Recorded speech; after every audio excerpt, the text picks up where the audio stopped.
I'm going to show you how to prepare and cook mussels. Fortunately for most of us these days, the mussels you get are rope grown. They're farm mussels and they're grown on ropes under the water, and therefore they don't get encrusted with barnacles and they come out of the sea relatively clean. This is a typical rope grown mussel, and it doesn't a lot of the time have the thing called the byssus, which is this hairy beard with which the mussel actually clings to the rope. I think when they pull the mussels off, the byssus comes out too. But if you're picking your own mussel, you will find this little beard, which you do need to pick off. Often a good idea just to get a knife to help you pull it out. And also, you'll find them very often covered in barnacles. The best way of getting the barnacles is just to scrape them like that. I've washed these mussels, but if you have to pick the barnacles off, you have to wash them again. So now I'm just going to go through these and check them and just see if any of the mussels are slightly gaping open. Oh yes, here's one. You see it's a little bit open like that. And what I want to make sure is when I squeeze it, it will shut. Now it doesn't need to trap shut like that, as long as when I squeeze it with my thumb and my finger, it shows signs of closing up. That just means it's still alive. There's one there, you see.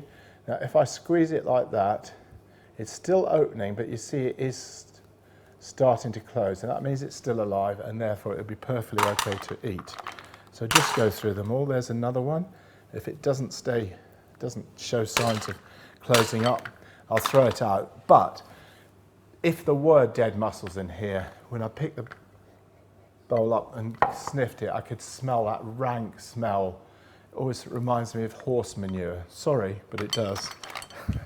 And once you've got one of those in your mussels, you might as well throw the lot away, because you'll never get rid of the taste.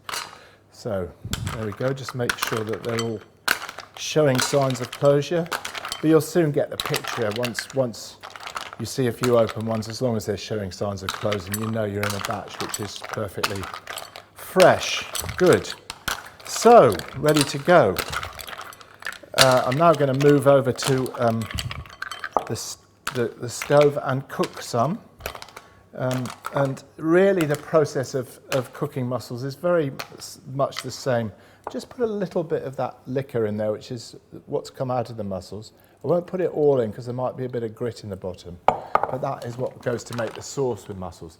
So over here now to my cooker, just turn the heat right up, and I'm going to now cook the mussels. Now I just need something like, you can use wine, you can use water. Just want a little bit of liquid just to start things going, just to get a bit of steam going.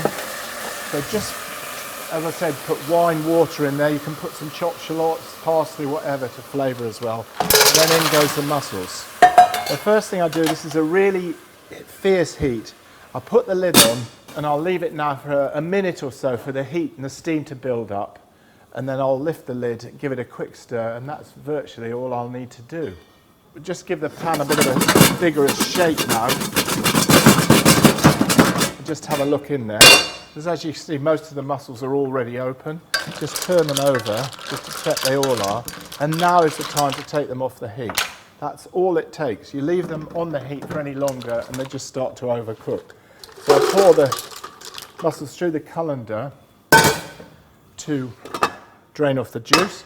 I'll use the juice in the sauce, but that is basically how to steam open mussels. Now, if I was going to stuff the mussels now, I'd probably take them into the half shell, put something like maybe garlic butter on the top of them.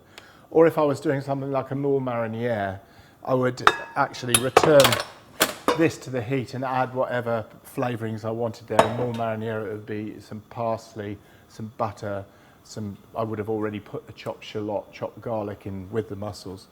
And that would be it. It's as simple as that. And the white wine, muscadet of course.